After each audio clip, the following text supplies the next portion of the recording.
The crystal chandelier above the long mahogany table seemed to mock me, throwing cold, sharp light onto my face.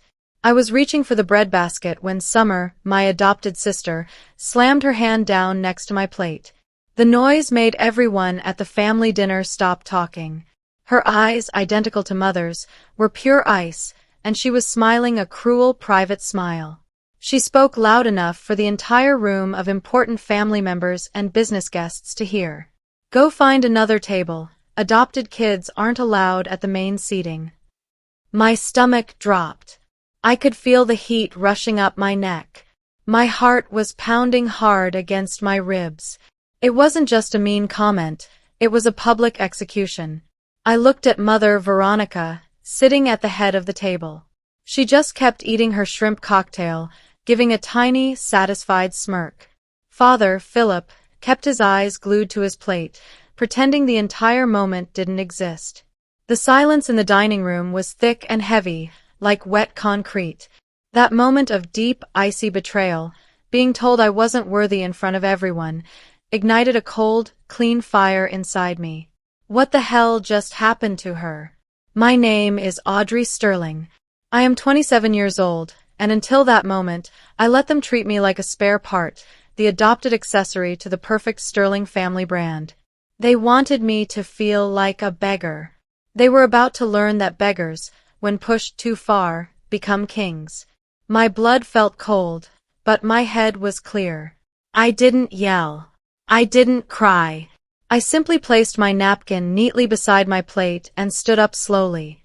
Every eye in the room was on me, waiting for the adopted girl to run away crying. I looked directly at Summer and then at Mother. "Thank you for clarifying my status," I said, my voice steady and surprisingly strong. It was a polite, calm way to say, "I see your true colors."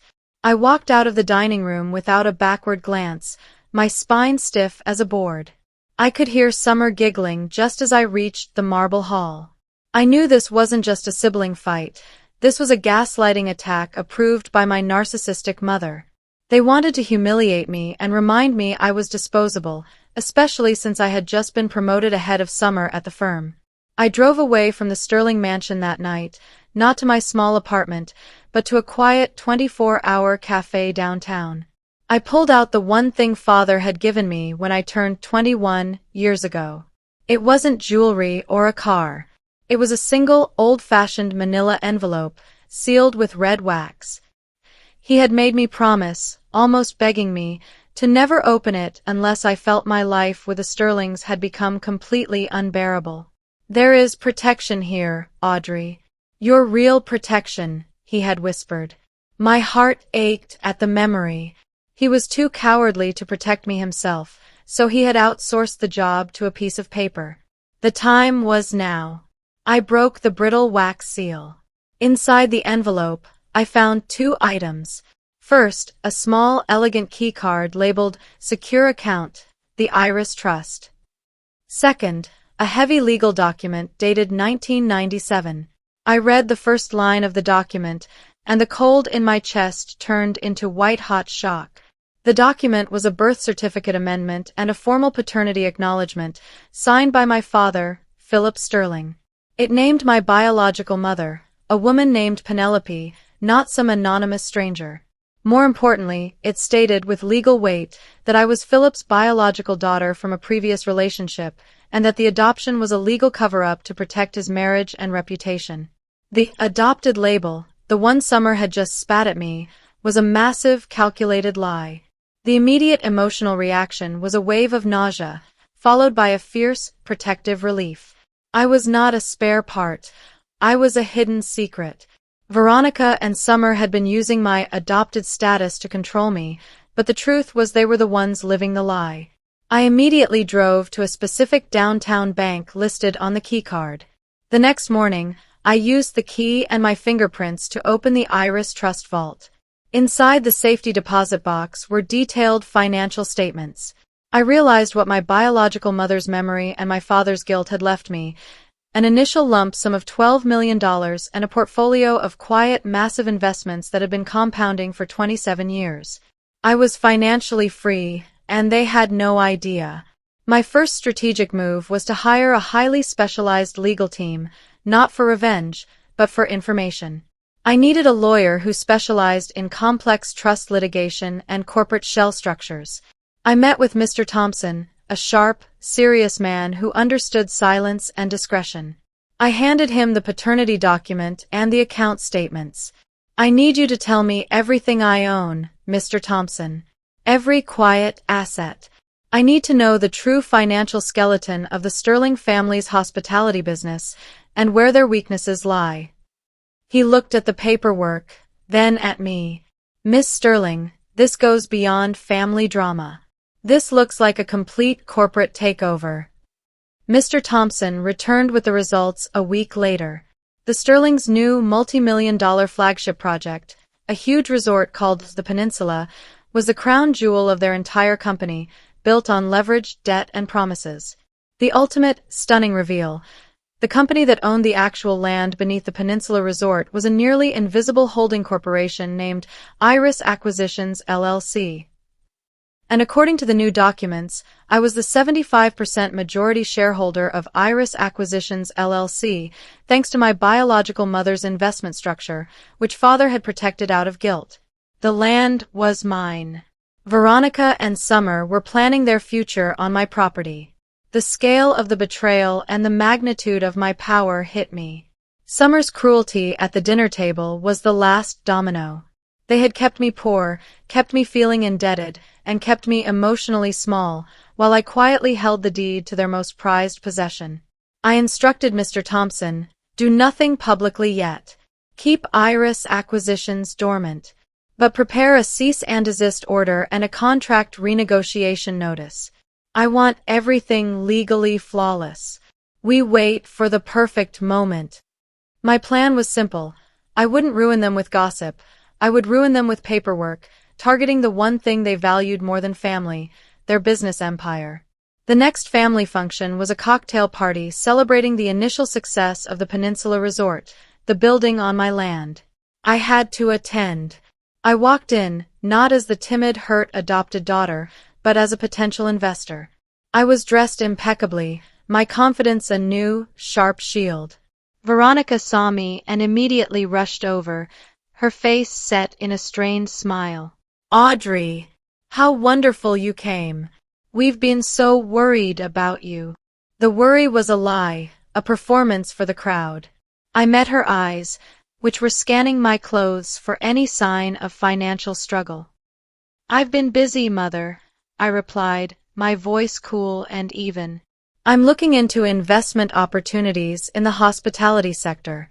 It's a very interesting time to buy land. I watched her reaction closely. She didn't flinch, but her smile tightened. She launched into a gaslighting monologue. Darling, about the other night, Summer was just joking. You know how sensitive you are. You've always been prone to overreacting. We love you, of course. I let her words wash over me. I understand, Mother. Sometimes a joke reveals a deeper truth. It's fine. I'm over it. I deliberately kept the focus on buying land. I wanted her to feel a vague, financial anxiety. I sought out Father next. He looked tired and nervous, avoiding my gaze. Audrey, I'm glad you're here, he mumbled, sipping his scotch too fast. I'm truly sorry about Summer. She's difficult. I didn't let him off the hook. She's difficult, Dad, and you are a coward. You let her hurt me publicly to protect your fragile family image. His face fell. I then dropped my professional bombshell. I've been looking at the Peninsula project. The land acquisition looked a bit complex. Are the long-term leases completely secure? He looked physically ill. Perfectly secure, Audrey. Perfectly. It's all settled.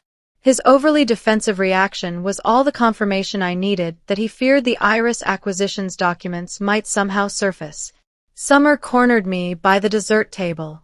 Her jealousy was a visible, toxic cloud. Look at you, all dressed up. Did you need a loan for that dress, Audrey? She hissed, emphasizing my name with venom. I tilted my head and gave her the coldest, most genuine smile of my life. Actually, Summer, I did not. Unlike you, I earn my success.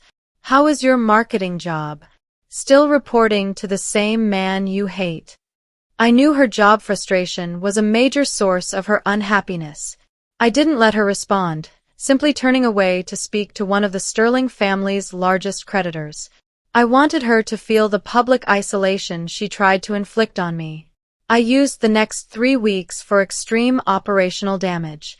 Through Mr. Thompson, I commissioned a series of anonymous, highly technical financial analyses of the Sterling Hospitality Group, focusing on their debt-to-equity ratio and over-reliance on the Peninsula project. These were leaked discreetly to 3 independent financial reporters who specialized in corporate risk. The stories didn't mention the Sterlings by name, but they detailed a specific, high-profile, mystery resort project in the region that was built on a dangerously leveraged land lease. I was using the truth, wrapped in professional jargon, to make the market nervous. The effect was immediate and widespread. Sterling Group stock dropped 15% in 2 days. Father was frantic. He called me, sounding desperate, not parental. Audrey, I need your connections. There are rumors.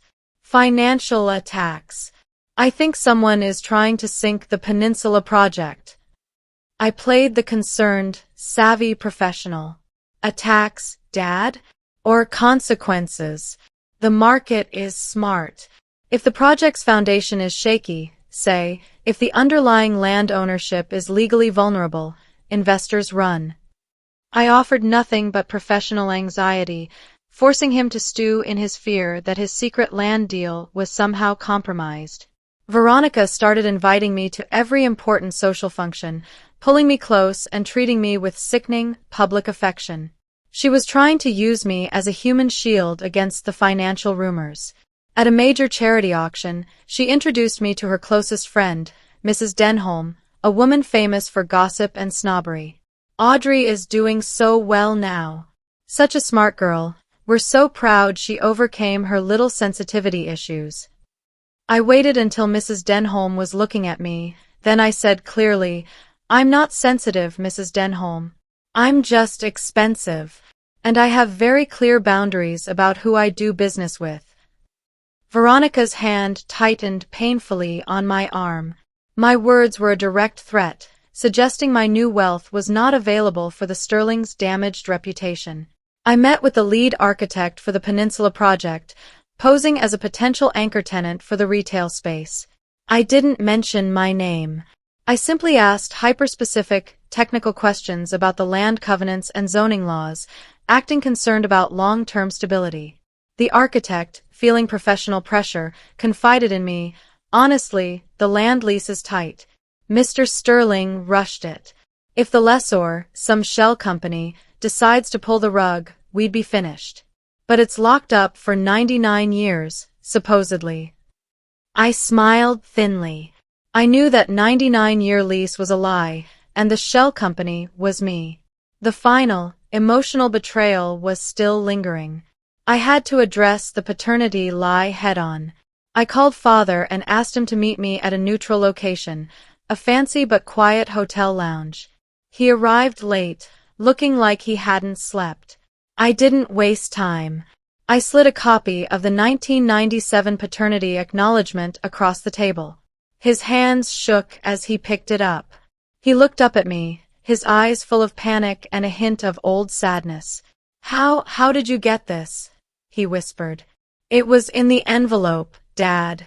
The one you gave me, I said, my voice heavy with controlled hurt. My whole life, you let Veronica and Summer use, adopted, as a weapon. You let them humiliate me publicly to protect your status. I was never adopted, was I? I was your dirty little secret.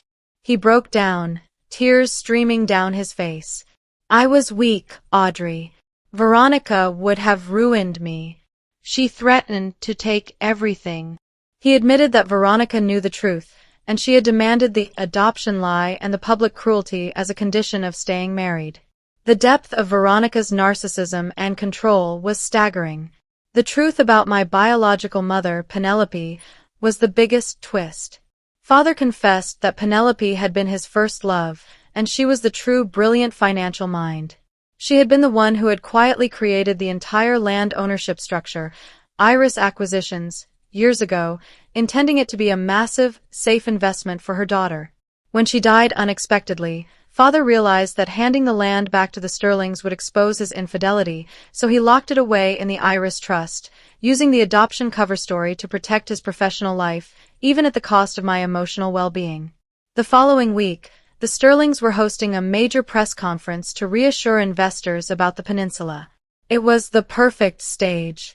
I didn't attend, but Mr. Thompson did.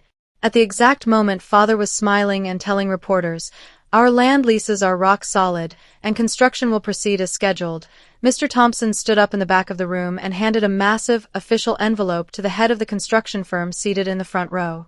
The construction head looked confused, then horrified, as he opened the envelope. Inside was my official cease and desist order from Iris Acquisitions LLC, complete with the full land ownership documentation and the renegotiation notice. The room went silent. The construction head stood up, visibly shaking, and shouted, "Sterling, what the hell is this? We're stopping all movement immediately. This land is owned by a third party." Father's face, watching his entire career flash before his eyes, turned the color of ash. The press conference exploded into chaos. The reporters swarmed Father, demanding answers about Iris Acquisitions. The news hit the wire instantly. Sterling Group's flagship resort halted by mystery landowner. Veronica, who was watching on a live feed, called me immediately. She was hysterical. "Audrey, stop this. This is sabotage. What are you doing? I'll ruin you. I'll tell everyone you're nothing but a fraud." I finally got to deliver my ultimate line to my narcissistic mother. "I'm not the fraud, Mother. You are. The land is mine. And I was never adopted. I am Philip's biological daughter. Check the records. You lose everything now." I hung up the phone gently, feeling the deep satisfaction of final undeniable truth. The downfall was swift. Veronica's reputation was destroyed by the exposure of the adoption lie and the massive business failure. Summer was fired from her job because of the corporate scandal and because the entire social circle knew her "adopted kids aren't allowed" comment had been aimed at the person who literally owned the land they were standing on. Father was forced to resign from the Sterling Group. He called me one last time, defeated. "Audrey, she's taking the remaining money. She's trying to sell the house. I have nothing left." He was finally facing the consequences of his decades of emotional cowardice. I didn't offer comfort, only a cold legal remedy. I instructed Mr. Thompson to use the remainder of the Iris Trust funds and my majority share status to legally structure a clean, protective settlement for Father. This was not forgiveness. It was paying a moral debt to the man who, however weakly, ensured I had the weapon of the Iris Trust. I secured a small, quiet apartment for him and legally shielded his remaining personal assets from Veronica. I did it not out of love, but because I was better than them. The price of their cruelty was paid in full. The final scene was me, sitting in Mr. Thompson's office, signing the final paperwork. The Sterling Group was essentially over. The Peninsula project was permanently shelved. I was officially the owner of the prime coastal land, a multimillionaire, and, most importantly, free.